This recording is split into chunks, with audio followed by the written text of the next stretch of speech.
আপনার যদি 2টা মুরগির বাচ্চাও থাকে সেক্ষেত্রে আপনারা ভালো মানের খাবার দেওয়ার চেষ্টা করে যাবেন। শুরুতে যখন ভালো মানের খাবার দিবেন তখন দেখবেন আপনাদের মুরগির বাচ্চা খুব দ্রুত বৃদ্ধি পাওয়া শুরু হবে।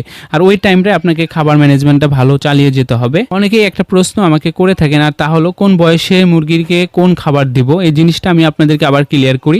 যদি আপনারা আবদ্ধভাবে মুরগি পালন করেন তাহলে আপনাদেরকে অবশ্যই ভালো মানের ফিড দিতে হবে, কারণ এই মুরগিগুলো যখন বাইরে ঘোরাফেরা করবে তখন কিন্তু নানা রকম পোকামাকড়, ঘাস, লতাপাতা খেয়ে নানা রকমভাবে তাদের ভিটামিন, প্রোটিনের ঘাটতি তারা পূরণ করে নেবে।